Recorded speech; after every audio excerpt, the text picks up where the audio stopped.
cerita tentang Nabi Adam turun dibekali buah-buah surga sehingga ditanam jadi buah-buah dunia, itu ada ceritanya tapi nggak ada tulisannya. Tulisan sejarahnya ada yang bawa sahabat Nabi. Kita nggak percaya sama sahabat Rasulullah. Ya akhirnya jadi hamba manuskrip nanti. Makanya hati-hati. Yang namanya sumber dalam Islam itu sanad. Sanad itu ngambil ilmu dari surga itu disebut jannah. Jannah itu maknanya taman. Kenapa? Karena manusia zaman sekarang kan memimpikan Grand City, kota hijau. Soalnya tidak ada di dunia ini kota hijau. Ono ya kota panas. Nah wes kota besar, bangunan banyak, tumbuh-tumbuhan tidak ada atau sedikit, panas sudah.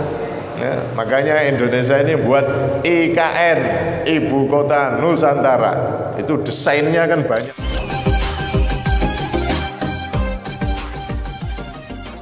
Bismillah, alhamdulillah.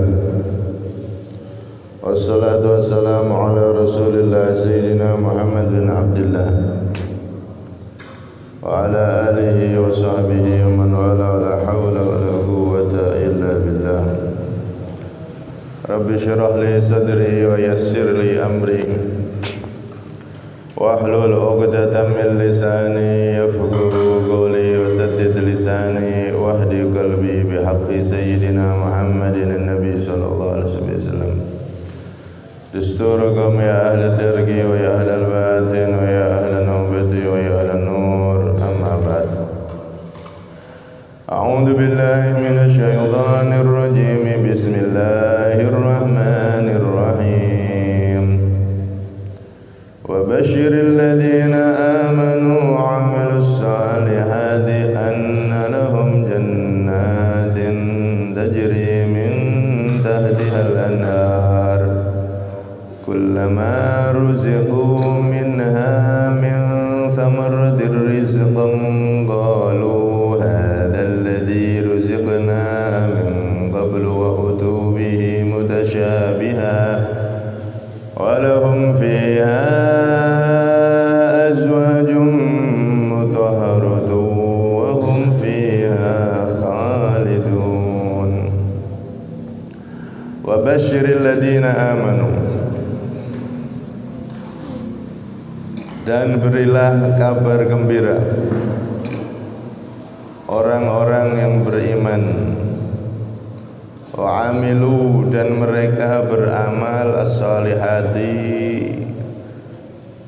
dengan amal-amal yang baik, minal furud wan nawafil, dari kewajiban maupun kesunahan. Anna lahum jannatin tajri min tahtihal anhar, bahwasanya mereka akan mendapatkan surga-surga yang mengalir dari bawahnya al-anharu, sungai-sungai. Kullama ruziqu minha, ketika mereka diberi rizki, diberi makanan, minha, dari surga tersebut, min thamaratin, berupa buah-buahan, rizqan, sebagai rizki mereka, qalu hadzal ladzi ruziqna min qabl, mereka penduduk surga berkata, ini adalah sesuatu makanan yang telah diberikan kepada kita sebelumnya. Ay qablahu fil jannah litashabuhi thimariha biqarinati wa utubihi. Wa utu, dan mereka diberi bihi, dengan alladzi tadi mutasyabihan, dalam keadaan serupa, saling serupa. Walahum fiha, dan bagi mereka di dalam surga, azwajun, istri-istri, mutahharatun, yang dibersihkan, minal haidi wa kulli qadar, dari haid dan dari setiap sesuatu yang kotor. Wa hum fiha khalidun, dan mereka semua di dalam surga khalidun, kekal. Jadi di sini Allah Subhanahu wa taala memberikan pertama kabar gembira bagi orang-orang yang beriman dan beramal soleh. Kabar gembira itu bahasa Arabnya niku bisyarah. Bisyarah itu dari kata basyarah yang bermakna kulit. Kenapa kabar gembira disebut bisyarah yang asli maknanya adalah kulit? Karena kabar gembira itu bisa merubah warna kulit. Maksudnya kulit kepala, kulit wajah. Wong niku nak dikabari apik kan saking senenge wajahnya berseri-seri, berubah itu warna kulitnya. Sing semula ireng ya, rada kemerah-merahan. Ya, sing semula putih nak dikai kabar gembira berubah itu wajahnya. Ekspresi kulit, warna kulit di wajah itu bisa berubah karena kabar gembira yang sangat menggembirakan. Kan ngoten. Anak wong kok dikai kabar gembira menengahe pelonga-pelonga wah enggak beres ini berarti. Mesti menang, seneng. Nih, wajahnya langsung berseri-seri bahkan wis berubah total itu keadaan wajahnya. Karena itu disebut bisyarah, kabar gembira karena bisa merubah warna kulit wajah jadi berseri-seri. Nah, di sini wabasyiril ladina amanu, siapa yang mendapatkan kabar gembira dari Allah ini, dari Nabi Muhammad ini adalah alladzina amanu wa amilus shalihat, yaitu orang-orang yang beriman dan beramal soleh. Orang-orang yang beriman plus beramal soleh yang akan mendapatkan kabar gembira dari Allah Subhanahu wa taala yang disampaikan oleh Nabi Muhammad SAW berikut ini. Jadi di sini berarti syaratnya dua, harus iman dan beramal soleh baru bisa mendapatkan surga yang jadi kabar gembira ini. Al-Imam Al-Baidawi menyebutkan iman sama amal soleh itu beda. Karena itu ada tiga gambaran. Ada kalanya orang itu beriman tapi tidak beramal soleh.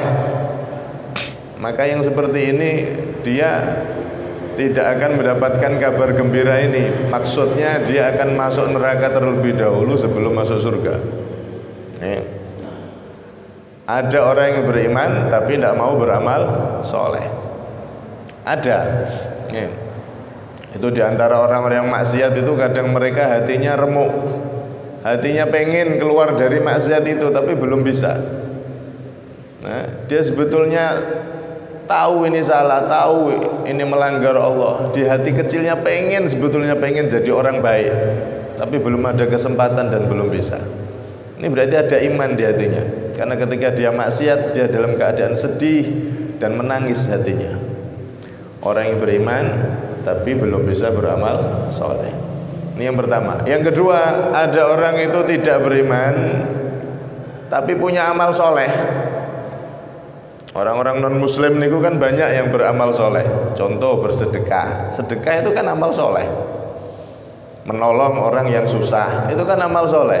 Itu enggak dilakukan oleh umat Islam saja. Di luar Islam pun banyak yang seperti itu, orang-orang baik. Mereka ahli sedekah, mereka ahli bantu orang-orang miskin, mereka ahli bantu orang yang membutuhkan dan seterusnya. Ada. Padahal mereka bukan orang yang beriman, tapi ada di antara mereka yang ahli beramal soleh alias amal baik.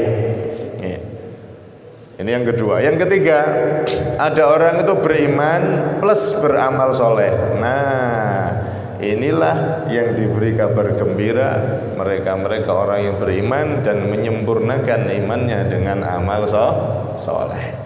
Ini yang dapat kabar gembira dari Allah Subhanahu wa taala di ayat ini. Wa basyiril ladzina amanu wa amilus shalihat. Jadi iman dan amal soleh baru mereka akan mendapatkan basyiril ladzina amanu wa amilus shalihat. Mereka akan diberi surga oleh Allah Subhanahu wa taala. Anna lahum jannatin tajri min tahtihal anhar. Sesungguhnya mereka yang beriman dan beramal soleh, beramal baik, menjaga yang wajib, menyempurnakan dengan yang sunnah, dan melengkapi dengan amalan-amalan yang lain, amalan-amalan baik yang lain, maka mereka akan mendapatkan jannat, surga-surga, surga yang begitu banyak. Kenapa Allah di sini menyebut jannat, surga-surga yang banyak? Karena memang surga itu banyak. Okay. Kalau menurut Ibnu Abbas, surga itu ada 7. Pertama yaitu Jannatul Firdaus, surga Firdaus. Ini surga paling tinggi, paling bagus, paling hebat, paling nikmat. Yang menghuni adalah para nabi, para rasul, termasuk Nabi kita Muhammad SAW, dan orang-orang yang dekat kepada Allah. Itu surga Firdaus.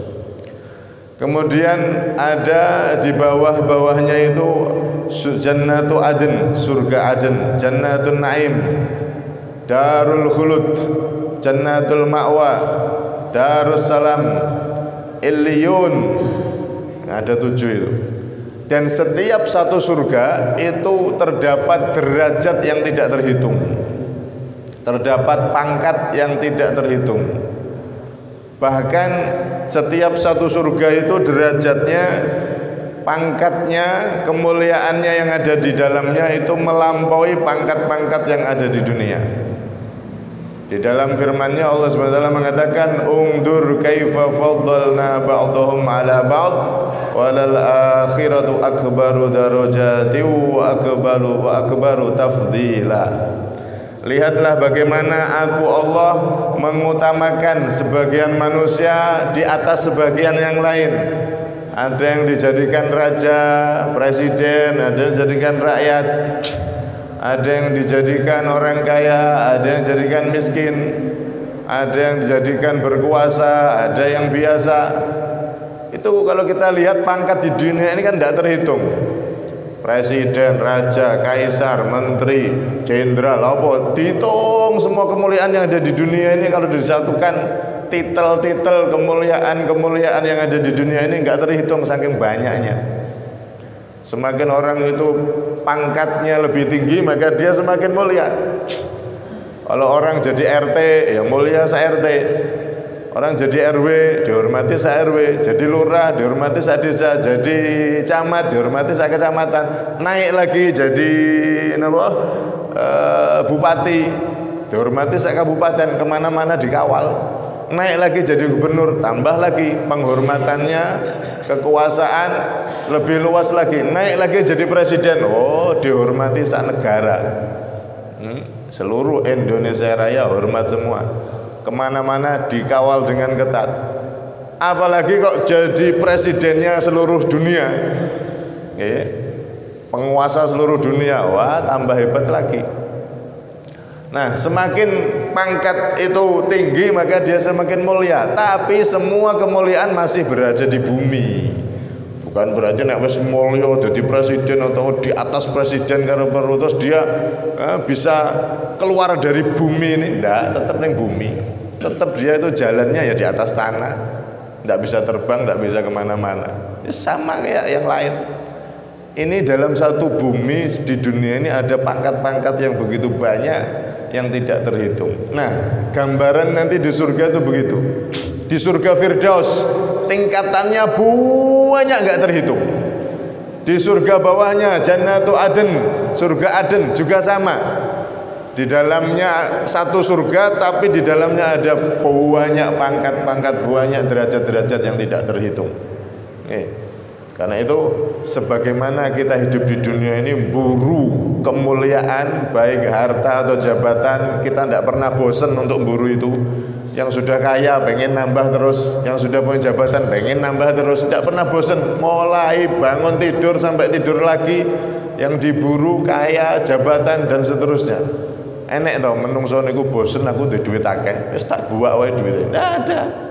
Bosen saya jadi pejabat, wis tak buang aja jabatannya. Ndak ono wong entek calon wae entek miliaran kok. Malah justru pengen tambah tinggi, tambah banyak. Iya. Ndak ono bosen-bosene wong golek duit niku. Mesti pengen tambah terus. Kalau perlu hidup 1000 tahun, tambah terus pokoknya kekayaan saya. Kalau perlu hidup 1000 tahun, tambah terus masa jabatan saya. Pengennya begitu. Padahal kemuliaan dunia yang akan ditinggalkan. Nah, ini surga itu jannat, surga itu banyak, pangkatnya banyak, lebih banyak dari pangkat-pangkat di dunia. Ayo, mana kesungguhan kita sebagai hamba Allah untuk meraih pangkat-pangkat yang lebih banyak itu dan lebih mulia serta lebih kekal itu di surga. Kadang-kadang kita wes kakean ganjaran, kakean ibadah terus aduh, kakean ganjaran aku bisa. Lah piye ngaji sekali kayak uang salat 1000 rakaat. Wes kakean pahala. Akhirnya ngurangi ibadah, akhirnya tambah malas ibadah. Nauzubillah min dzalik. Justru kalau kita itu enggak bosen untuk cari dunia, cari uang, cari jabatan dan seterusnya, maka seharusnya pangkat-pangkat akhirat yang ada di surga yang jauh lebih banyak dan jauh lebih mulia, enggak bisa dibandingkan dengan dunia ini, harus lebih kita semangat dan lebih kita buru. Soalnya yang di surga itulah, yang di sana itulah yang selama-lamanya tidak akan pernah ditinggalkan lagi.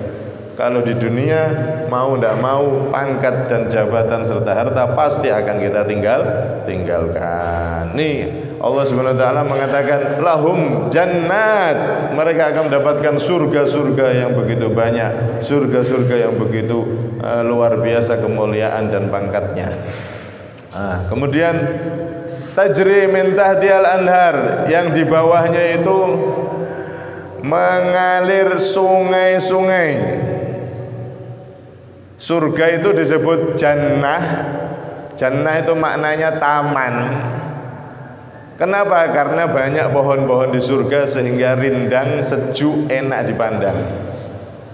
Niki kan manusia zaman sekarang kan memimpikan Grand City, kota hijau. Soalnya tidak ada di dunia ini kota hijau. Ono ya kota panas. Nah wes kota besar, bangunan banyak, tumbuh-tumbuhan tidak ada atau sedikit, panas sudah. Ya, makanya Indonesia ini buat IKN, Ibu Kota Nusantara. Itu desainnya kan banyak pohon-pohonan sehingga jadi kota yang sejuk. Impiannya begitu. Nah, mbok mengke kesampaian apa mboten? Sehingga presiden ya mestine iso.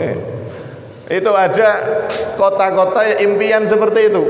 Kota yang mana di situ banyak pohon-pohon sehingga keadaannya itu sejuk, udaranya bersih. Itu impian setiap negara bahkan. Nah, di surga itu gambarannya seperti itu. Gedung-gedungnya mentereng, gedung-gedungnya, istananya luar biasa, tapi rindang, banyak pohon-pohon. Makanya disebut jannah. Jannah itu maknanya taman. Taman itu kan akeh banyak tanamannya tuh, wong taman banyak tanaman. Nek taman ndono apa-apane padang pasir utawa ndono tanaman ya bukan taman itu namanya. Itu lapangan. Nah, surga ini disebut jannah yang bermakna taman karena tempatnya asri, nikmat dan luar biasa. Itu gambaran aja. Adapun asli daripada surga, maka kita tidak akan pernah bisa membayangkannya. Yang di bawahnya tajri min tahtihal anhar, di bawahnya itu mengalir sungai-sungai. Dalam riwayat tajri min tahtiha ay bi amri ahliha. Di bawah pohon-pohon itu, di bawah bangunan mereka ada air yang mengalir seperti sungai-sungai itu. Ya, cuman bentuknya nggak beda, airnya juga beda. Bi amri min tahtiha, dari di bawah itu ada yang mengatakan min tahtiha ini maksudnya sesuai dengan pesanan, request dari penghuni surga itu. Oh, saya pengen di sini ada sungainya, udah langsung ada sungai yang indah yang dia pengen. Jadi sungai-sungai surga itu mengalir sesuai request, keinginan dari para penduduk surga masing-masing. Oh, mengalir ke sebelah sini, ngalir langsung jadi. Oh, sebelah sini. Requestnya apa dituruti sama Allah. Tajri min tahtihal anhar. Kemudian dikatakan oleh Rasulullah, sungai-sungai surga itu anharul jannah tajri fi ghairi ukhdud. sungai-sungai surga itu mengalir tanpa ada apa itu paritnya, nggak ada paritnya, ngalir di atas bumi surga tadi itu. Tapi ya bentuknya wis mbok, pokoknya beda semua memang. Karena itu disebutkan surga itu kan fil jannati ma la ainun ra'at wala udunun sami'at wala khatar ala qalbi bashar. Di surga itu terdapat sesuatu yang belum pernah terpandang oleh mata. Kalau panjenengan mata kita pernah memandang pemandangan yang paling indah itu apa? Ketahuilah surga lebih jauh indah dari yang paling indah yang kita pandang itu. Wala udunun sami'at, dan surga itu kenikmatannya belum pernah terdengar oleh telinga. Kalau kita mendengar berita, oh itu di sana ada orang kaya raya, penguasa ini itu punya semuanya, hidupnya nikmat, ini wah macam-macam sudah. Ketahuilah surga jauh lebih baik dari itu, jauh lebih hebat dari itu. Wala khatara ala qalbi bashar, bahkan bayangan hayalan kita setinggi langit pun kita berhayal saya jadi kaisar, jadi raja, penguasa dunia, dikawal oleh pengawal semua manusia tunduk jadi rakyat saya. Berhayal setinggi apapun, ketahuilah hayalan kita itu kalau nanti dibandingkan dengan kenyataan surga, sehebat apapun hayalan kita itu tidak ada apa-apanya dengan surga.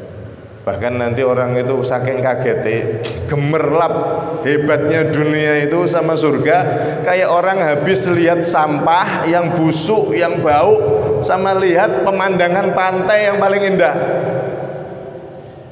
Jauh sekali loh. Ini dunia dulu yang dicari-cari, direbutkan manusia, ternyata kayak sampah. Lihat surga jauh beda. Itu orang-orang luar sampai pergi ke Bali, sampai pergi ke Raja Ampat, pengen lihat pantai-pantai yang indah, yang katanya potongan surga. Subhanallah, memang indah banget.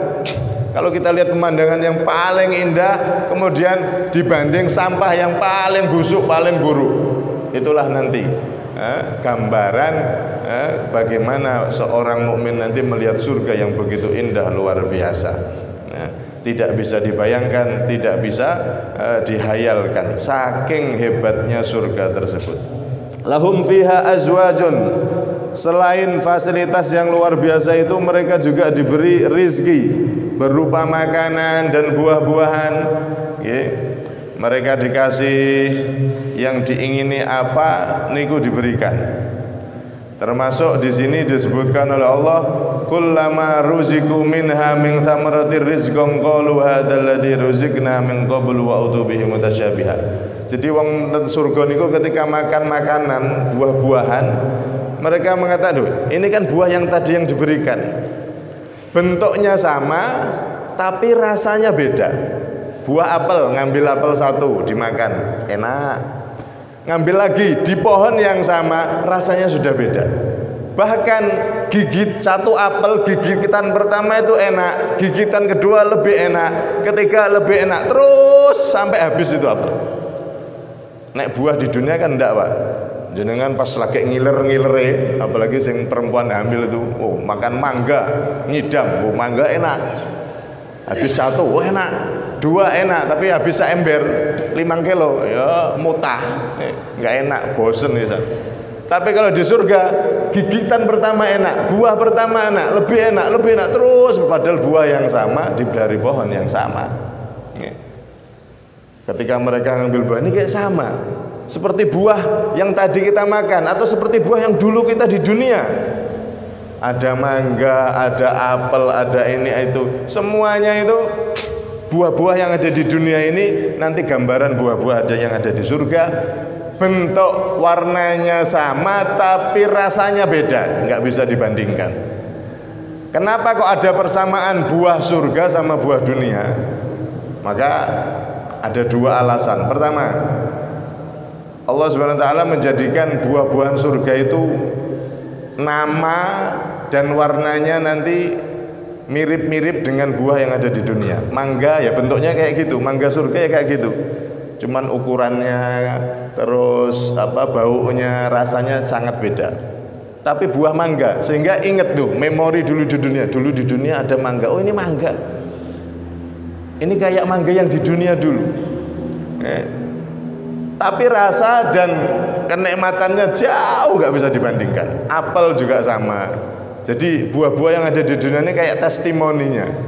Ini nanti di surga tuh kayak buah-buah yang ada di dunia ini, cuman bentuk dan rasanya beda. Kenapa dibuat seperti itu? Agar manusia ini teringat memori ketika di dunia, sehingga dia ketika melihat buah-buah di surga itu jauh lebih kepengen lagi. Sing seneng kalih anggur, wes pernah reti anggur ning donya dulu itu anggur seperti itu. Loh, di sini ada anggur lebih bagus, lebih nikmat, lebih enak, sehingga tambah seneng. Kenapa? Karena sudah mengenal buah-buah itu sebelumnya ketika di dunia. Ini yang pertama. Jadi memang dibuat oleh Allah duplikat. Buah-buah surga itu adalah buah-buah yang ada di dunia ini kayak duplikatnya.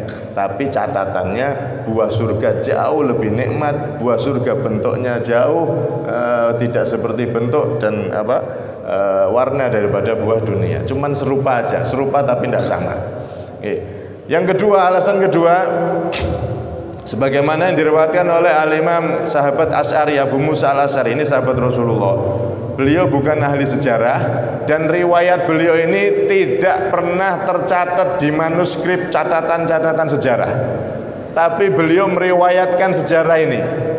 Sejarah apa? Yaitu ketika Innallaha ta'ala lamma akhraja Adam minal jannah zawwadahu min thimaril jannah. Ketika Allah Subhanahu wa taala itu menurunkan Nabi Adam dari surga ke dunia, maka Allah itu membekali Nabi Adam dengan buah-buah surga.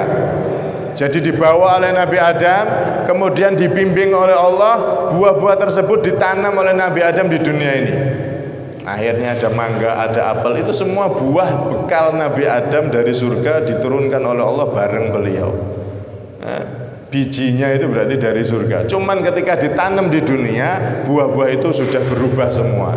Apel yang aslinya di surga seperti itu misalkan, kemudian ditanam di dunia jadi seperti ini yang kita lihat. Ditanam di dunia itu bibit-bibitnya oleh Nabi Adam, sehingga jadi buah-buah yang ada di dunia ini. Awalnya itu adalah buah yang diberikan oleh Allah ketika beliau diturunkan dari surga. Ini menurut sahabat Abu Musa al-Asy'ari, salah satu sahabat besar Rasulullah sallallahu alaihi wasallam. Tapi sejarah ini boten tercatat. Kadang-kadang sekarang niku kita mau dibodoh-bodohi. Harus ada catatan sejaman, sejarah itu harus dicatat ya. Sing nyatet sapa zaman dulu, buku ndak ada, apalagi sejarah Nabi Adam, ada manuskripnya. Yang enggak ada cerita Nabi Adam itu dari generasi ke generasi sampai ketika Rasulullah bawa Al-Qur'an cerita Nabi Adam seterusnya. Dan ini cerita tentang Nabi Adam turun dibekali buah-buah surga sehingga ditanam jadi buah-buah dunia. Itu ada ceritanya, tapi nggak ada tulisannya. Tulisan sejarahnya ada yang bawa sahabat Nabi. Kita nggak percaya sama sahabat Rasulullah. Ya akhirnya jadi hamba manuskrip nanti. Makanya hati-hati. Yang namanya sumber dalam Islam itu sanad. Sanad itu ngambil ilmu dari orang ke orang ke orang, asal orang-orang ini orang-orang yang bertakwa sama Allah. Orang-orang yang pernah bohong, orang-orang yang soleh. Inilah jalur ilmu pengambilan dalam Islam. Bukan cari manuskrip ini, manuskrip itu. Kebiasaan cari manuskrip Pak, itu kebiasaan orang-orang non-muslim, orang-orang Nasrani itu mendewakan manuskrip. Cari manuskrip padahal tidak arti yang nulis apa. Manuskrip itu bisa dipalsukan, tapi kalau guru ngambil dari guru orang soleh, orang bertakwa nggak bisa dipalsukan dan tidak mungkin memalsukan karena dia takut sama Allah. Artinya lebih aman jalur Islam itu dalam pengambilan ilmu dengan sanad, ngambil dari guru nyambung sampai sahabat. Contoh seperti ini, beliau sahabat Abu Musa al-Asy'ari mengatakan Nabi Adam dulu begini. Nah, ini pakai jalur sanad, diceritakan muridnya sampai kepada kita. Karena itu, di sini Allah Subhanahu wa taala menjadikan buah surga mirip dengan buah-buah di dunia, agar nanti ketika ketemu di surga itu tambah seneng, tambah pengen untuk makan itu, tambah nikmat jadinya. Kemudian di surga itu ada wa azwajum mutahharah, ada istri-istri yang disucikan Disucikan dari apa? Secara dohir, secara batin, dan secara perilaku. Nek bojo ten donya niku kadang-kadang kan megelno. Wong jenenge menungso. Sehebat apapun, sesempurna apapun pasti punya sifat yang kurang. Suami megelno istri, istri megelno suami. Seperti itu pasti, ya. Tapi nanti di akhirat ndak ada megelno ndak ono. Yang jelek-jelek baik secara sifatnya ataupun hatinya yang dendam, irian dan seterusnya ndak ada. Atau secara dohir yang keluar dari telinga, walaupun secantik apapun sing metu saka kuping ya alqopou, gak enak bambune. Nggih. Keleke ya albau padha wae, nggih. Apalagi yang keluar dari jalan depan, jalan belakang. Walaupun wanita tercantik di dunia, artis yang paling tenar pun alah nek sing metu saka jero kuwi. Sing metu saka irunge upil, gitu. Sing metu saka tengis elek gak enak kabeh, jelek semua itu, kotor semua. Tapi di surga gak ada yang seperti itu. Nanti benar-benar bersih secara zahir dan bersih secara batin, mutahharah, dan juga bersih secara perilaku. Ndak bakalan jenengan dikerawus meleh. Nggih, nek tentunya mungkin jenengan dimuati amu. Wah. Nanti nih di sana ndak ono amukan. Mungkin kangen mungkin jenengan. Kok gak tau ngamuk saiki. Ndak ono. Ning surga kok ono ngamuk-ngamukan meneh. Dibersihkan dari segala hal yang jelek baik secara zahir maupun batin. Karena itu ini diperuntukkan untuk mereka orang-orang yang bertakwa, wahum fiha khalidun, mereka semua kekal di dalam surga. Nah ini kalau diceritakan surga jauh anu nih kedawan mangke. Allah alam bisawab. Kesimpulannya intinya kalau kita beriman maka lengkapi dengan amal soleh sehingga kita akan mendapatkan kabar gembira dan surga yang dijanjikan oleh Allah SWT. Allah nggak mungkin mengingkari janjinya. Kemudian yang kedua, kenikmatan yang hakiki, yang benar-benar nikmat adalah nanti di surganya Allah Subhanahu wa taala. Semoga kita semua termasuk orang-orang yang mendapatkan surganya Allah, dicatat menjadi orang-orang yang beruntung dunia sampai akhirat. Amin Allahumma amin. Kurang lebihnya minta maaf.